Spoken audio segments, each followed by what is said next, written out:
साल था 1999। शिमला समझौते के तहत सर्दियों में भारतीय सेना लाइन ऑफ कंट्रोल सीमा रेखा से पीछे हट चुकी थी। सीमा से लगे पोस्ट खाली हो चुके थे। बदले की फिराक में पाकिस्तानी सेना अपने पोस्ट से पीछे हटने की बजाय भारत की सीमा में लाइन ऑफ कंट्रोल के इस पार घुस गई। 3 मई 1999 को खबर मिली कि कुछ घुसपैठिए भारत की सीमा के इस पार बंकर खोदते हुए दिखाई दिए।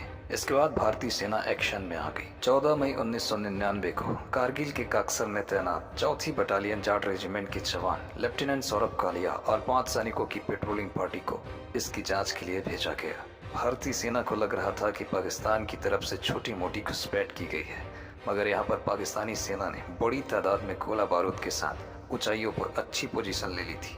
सब बातों से अनजान पेट्रोलिंग पार्टी 15 मई 1999 के आसपास बजरंग पोस्ट पर पहुंची। पोस्ट पर पहले ही दुश्मन का कब्जा हो गया था।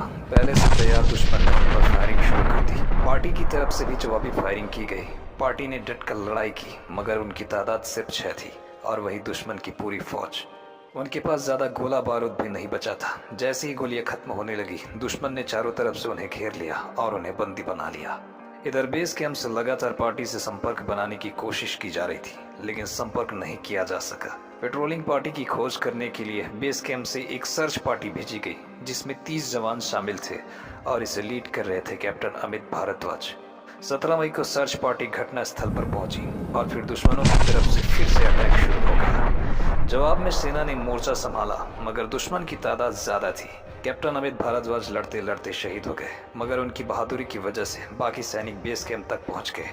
इस घटना के बाद स्पष्ट हो गया था कि ये कोई छोटी मोटी घुसपैठ नहीं, बल्कि बड़ी तादाद में पाकिस्तानी सेना भारत के अंदर घुस आई है। इसके बाद भारतीय सेना ने काउंटर अटैक शुरू कर दिया और शुरू हो गई कारगिल की जंग, जिसे नाम दिया गया ऑपरेशन विजय। लड़ाई शुरू होते ही कश्मीर और देश के अलग अलग हिस्सों से सेना कारगिल में बुलाई गई। सेना की कार्यवाही जारी थी, मगर लेफ्टिनेंट कालिया और उनके साथी अब भी दुश्मन के कब्जे में थे। दुश्मन ने लेफ्टिनेंट कालिया और उनके साथियों को 22 दिन तक अपने कब्जे में रखा। उन्हें लगातार टॉर्चर किया गया और जब उनसे कुछ हासिल नहीं हो पाया, तब उनकी हत्या कर दी गई। 9 जून 1999 को पाकिस्तानी सेना ने भारतीय जवानों का शव भारतीय सेना को सौंप दिया। जब कैप्टन कालिया का शव उनके घर पहुंचा, तो उनके घर वाले उन्हें नहीं पहचान पा रहे थे। उनके चेहरे पर कुछ बचा ही नहीं था, न आंखें थी न कान, सिर्फ उनकी भौहें बची थी। उनके भाई वैभव कालिया का कहना था कि सौरभ की भौहें उनकी भौहें जैसी थी, जिससे वे सौरभ को पहचान पाए थे। पूरा शरीर क्षत विक्षत कर दिया गया था। शरीर की ऐसी हालत कर दी गई थी जिसे खुले शब्दों में साफ साफ नहीं कहा जा सकता। जब पोस्टमार्टम की रिपोर्ट सामने आई तो पता चला कि जवानों के साथ बर्बरता की सारी हदें पार कर दी गई है। गर्म रॉड से पहले कानों को छेदा गया, आंखें नाखून निकाल दिए गए, हड्डियां तोड़ दी गई, शरीर के कई अंग काट लिए गए, और ये सब कुछ तब हुआ जब वे जिंदा थे। रिपोर्ट के मुताबिक कई दिन तक यातनाएं सहते रहने के बाद 7 जून 1999 को उनकी मृत्यु हो गई। जब उनका शव भारत को सौंपा गया तो उनके सर की हड्डी टूटी हुई थी और उन्हें गोली भी मार दी गई थी। इधर युद्ध अब भी जारी था। भारत के सैनिक अलग अलग मोर्चों पर दुश्मन को मार गिरा रहे थे।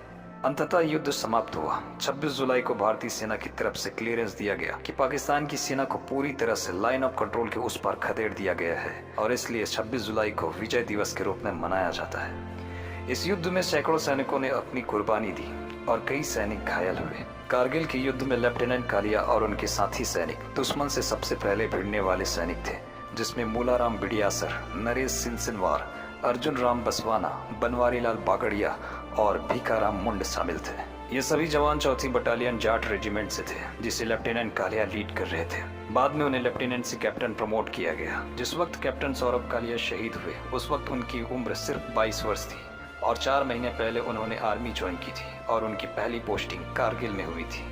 कैप्टन सौरभ कालिया अपनी पहली सैलरी अपनी मां को देना चाहते थे, इसलिए उन्होंने अपनी मां के लिए एक ब्लैंक चेक भी भेजा था, मगर उनकी पहली सैलरी उनकी शहादत के बाद पहुंची थी।